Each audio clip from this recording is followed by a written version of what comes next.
What's good, guys? We're back again with another video. Today we're here to talk about how fun and exciting this season has been. I remember I predicted in one of my videos before the regular season that this season was going to be really fun and exciting, and I also couldn't wait to the playoffs, but I didn't expect the league to be so wide open, and what I mean by that is it's literally like 26 to 28 teams competing. Like, there's only a few teams like actually trying to rebuild, like they're losing games on purpose or they just fucking suck. But everybody else is like really competing, and it's made the season really fun. So I just wanted to come here and talk about it. But before we get into it, make sure you like and subscribe, share with your friends. We're going pretty much over here on, and I'm recording this on Thanksgiving, so I'm thankful for all of y'all that subscribed and shared. And just keep coming back, man. Keep dropping this content. But to start off, man, the one thing I want to point out is just the numbers that we're seeing this season. We're getting a lot of crazy numbers, like 2K shit. Like, let's talk about it. So to start it off, we got Giannis Antetokounmpo for like the first 3 to 4 weeks of the season. It seemed like he was literally the MVP, like by far. Like, it didn't seem like nobody was close.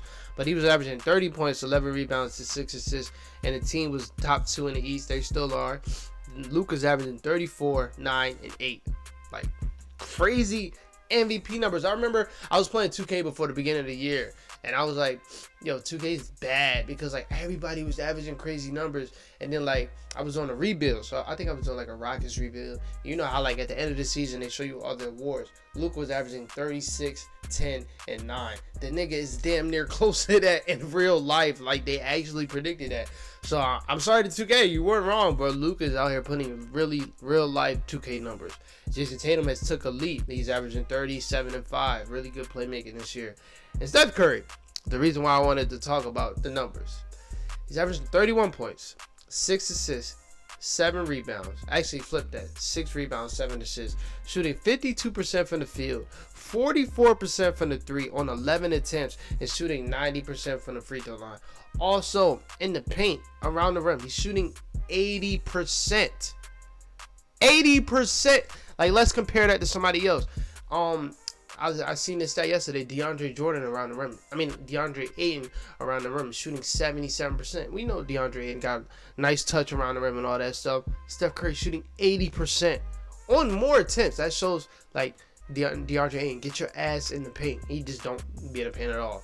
But Steph Curry shooting more on more attempts. That's fucking crazy. Steph Curry, like, he's peaking at 34 years old. I've never seen that before. You could say LeBron, maybe 2018 LeBron. A lot of people, including me, think 2018 LeBron was the best LeBron. And I'm only thinking the playoffs. If Steph Curry's doing this for the whole season, like, this is the first time we've seen a nigga legit peak at that age. That's crazy. And if the team wasn't so bad, even though they've been winning a lot more lately, he would be by far the MVP. Like, nobody's even playing close to Steph Curry. Like I said, Giannis is kind of like chilled out. The shot hasn't been going in at all. Tatum has been doing his thing, but it's not close to Steph. Luka's been losing. Like, Steph is by far been the best player this season, and if the team wasn't bad, he would be the MVP by far. But Steph has been dogging. The Warriors been looking good lately. But the numbers this year have been crazy. We have 9 people averaging 30 points. Shai Gilgeous-Alexander, John Moran, Donovan Mitchell, some other names we can name. It's been a fun season to watch so far. Along with the season being fun, we have gotten some drama. The whole Golden State and Draymond and Jordan Poole thing, that kind of sucked.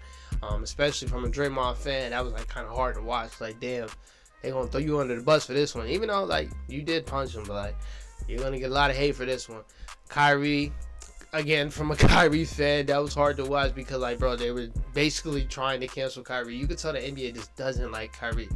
Everybody, all the players, not the media, but like people that watch basketball, they love and respect Kyrie. But the media and the NBA, like as far as all the front offices, they're doing their best to get this man out the league.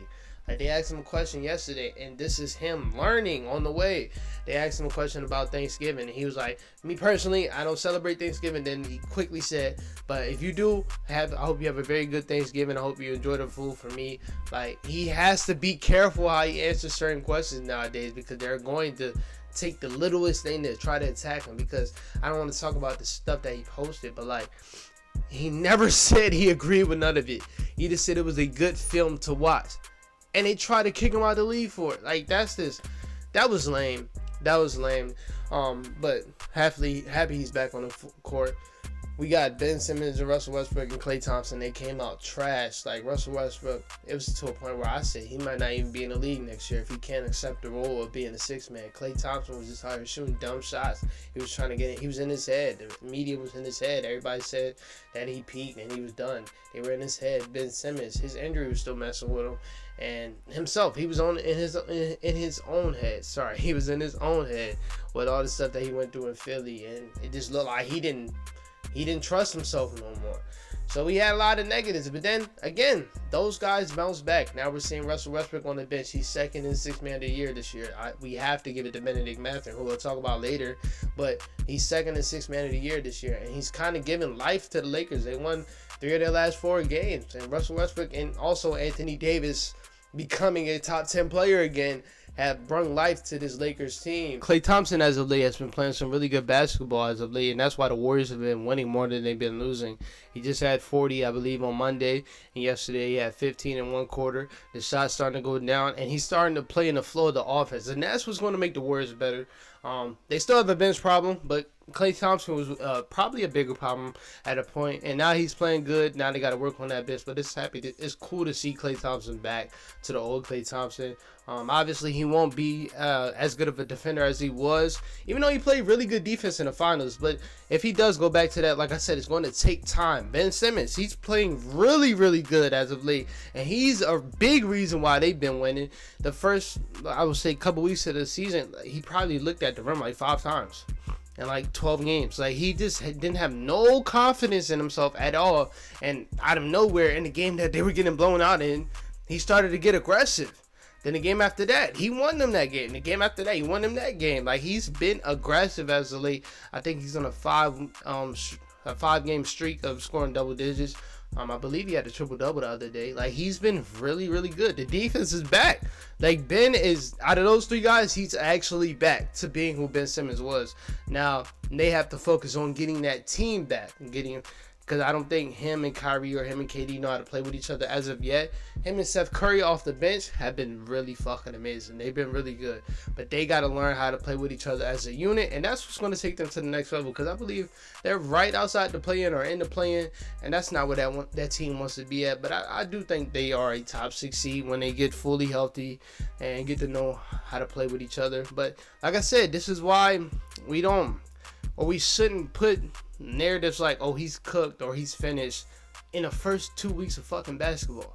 Especially in Russell Westbrook's case, when we all see he's in the worst space or the worst place for him to play at. Like, he doesn't fit next to LeBron. He's starting to fit next to AD, but LeBron, like, you got to be a specific player to play next to LeBron, and Russell Westbrook is just not that.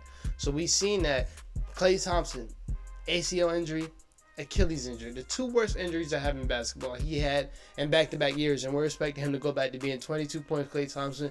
That's an all-elite defender. No. Takes time. Ben Simmons, back surgery. And y'all can try to say he didn't have that. He had that. Y'all can try to say he didn't have depression. That's some lame shit. That's lame. You don't say that. Like, you don't know what anybody's going through. And for him to be back to where he's at now, we gotta be patient with certain players, bro. So that's why I don't like putting titles or names on certain players, especially when they've been through some crazy stuff. So we've seen that in the NBA season. Then these rookies have been amazing. Rookies have been amazing. Paolo, if the All-Star was the way it's supposed to be, where, like, if you're playing at All-Star level, you're All-Star, he's an All-Star. Same thing damn near with Bennedict Mathurin, but Paolo more, because Paolo has just been hooping. I think he's averaging 23 and 9. And he's kind of brought a different life to that team. They're playing with a different swagger. They're always in games. Always engaged. Even though Paolo's been hurt for like the last 2 weeks, which is kind of crazy. But Paolo has came in and looked like a veteran. Bennedict Mathurin off the bench, like I said, he's running away with 6th man of the year. The Pacers are what, 10-4 or 10-6? Like, they've been really good, and he's been a big part of that, averaging 20 off the bench. And hey, that was my rookie of the year pick, bro. I told y'all, Bennedict Mathurin, he's going to be a problem, especially we got Tyrese Halliburton averaging, what, 11 assists? Like, that backcourt, when they finally trade Buddy Hield, that backcourt will be something serious. But them rookies over there, Jaden Ivey, I got to give him his respect. He's been really good. Like, He's been really good. I didn't think he was a pick for the Kings, and I'm happy they didn't make that pick. And I also I didn't think he was a pick for the Pistons. But with Cade out, he's been really good. Especially, I'm not even talking about the offense, on defense. He's been looking really good to me. To me, he's been looking really good on defense. The shot's going to come. The playmaker's going to come. But as far as his burst and his speed, like, we knew that was there, but he's really good at that. Keegan Murray, he's helping the Kings. They were just on a 6 or 7 game winning streak.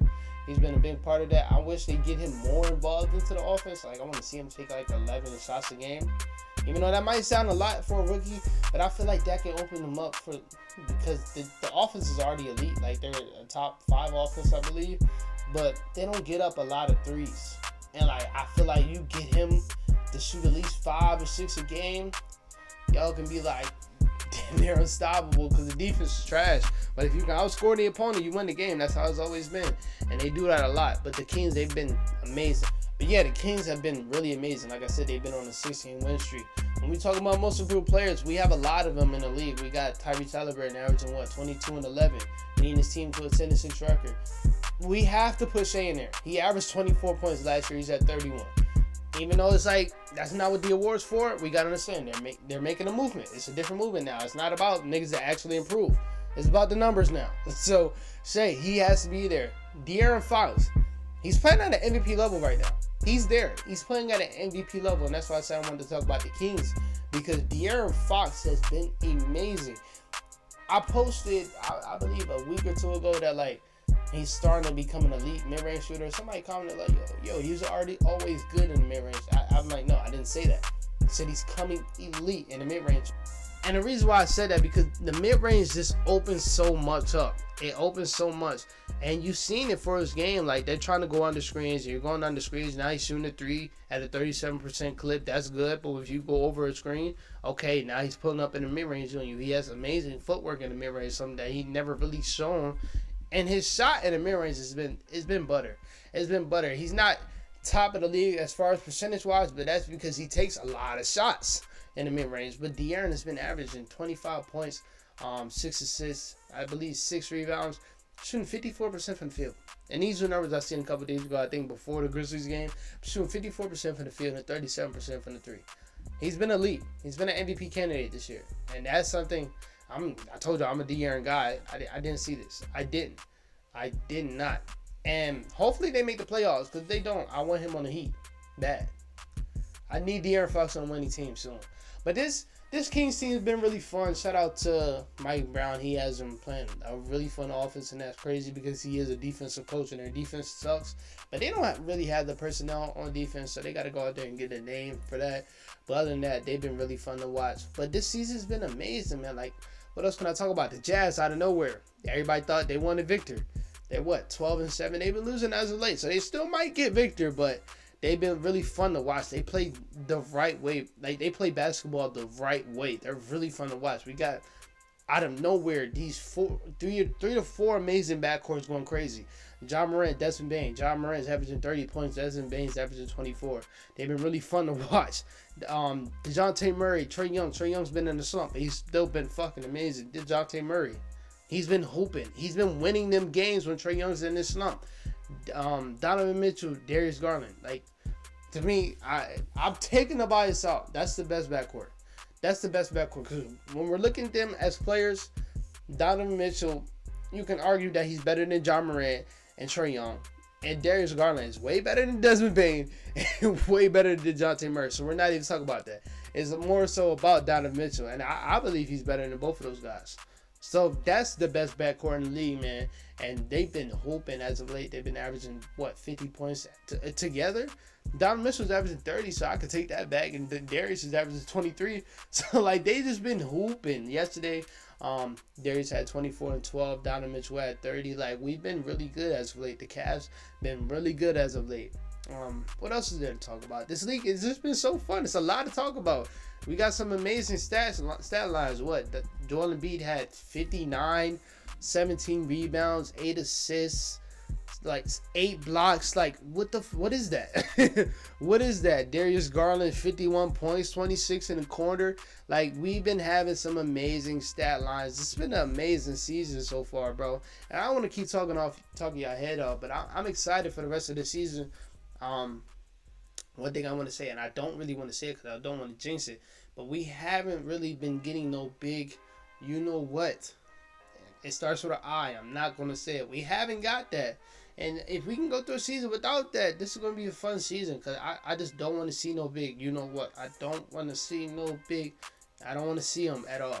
And one thing I wanted to acknowledge is parity in the NBA. And what I mean by that is, I remember years and years, we always knew the Warriors, when they're healthy, they're in the championship. LeBron, when he's healthy, he's in the championship. On East, we kind of know it's between the Celtics and the Bucks. The Cavs can probably stick their name in there. Probably, like I said, probably even the Nets. You never know. KD is an all-time great. You just you never know. So, but we kind of know the two players or the two teams that's going to be there. But on the other side, I don't know at all. I don't know who's coming out the West. Like, every team, not every team, but like most teams, they have a reason why they can come out the West. Like, they have a valid reason. The Warriors, they're the Warriors. Clippers. Actually, I don't fucking know. Because, like, Kawhi, he's hurt again. Like, I just don't know with them. I'm not going to lie. They look bad. The defense has been decent, but they just injuries every other day. Like, I had Paul George drafting him in fantasy. I traded that nigga 1 week because I knew it's going to be a time where there's going to be in and out the lineup, and I don't need that on my fantasy team. So I don't know with that team. Mavericks, you have Luka. He just made it to the Western Conference last year. Nuggets, you have Jokic, MPJ, Jamal Murray. They've been playing good. So you can see them coming out the West. Let me chill. Not the Jazz. The Pelicans. You have B.I., you have Zion. Zion has looked really good when he's played yesterday. He just had 34. Brandon Ingram just had 17 and 10. And the one thing with this team is that nobody's talking about, when you look at their offense, top 5 offense. You look at the defense, top 5 defense. I don't know how. I got a little reason why, probably. B.I. has turned into a two-way player. He's been elite on defense. Okay. Let me stop doing that. He's been good on defense. Like, he's been actually really locked in on defense. You see it in the stats. He's top 5 in net rating for players who played over 500 minutes. He's top 5. Like, he's been playing really good. And you still got Herb Jones. You still got Jose Alvarado. So I can understand why the defense top 5. But still, like, top 5 defense with no paint protection, like, that's a hard thing to do. But they can come out the East. We know, and they can come out the West. We know how good B.I. is in the playoffs. They can come out the West. Portland, this is their year that they can. If Dame is the player we think he is, with this West being so wide open, he should be able to put that team over the ledge. Because, like I said, it's no real juggernaut in the West. I thought it was going to be the Warriors. Their bench is a real problem. Thought it was going to be the Clippers. Their health is a real problem. And thought it was going to be at least the Nuggets. Their defense is a real problem also with their bench. So, like, it's no clear front runner out of the West, so we can really get a new champion this year. And that's something that we never really had before. But other than that, man, that's it for this video, man. We'll be back again with another video on Saturday. I'll talk to y'all later. Peace.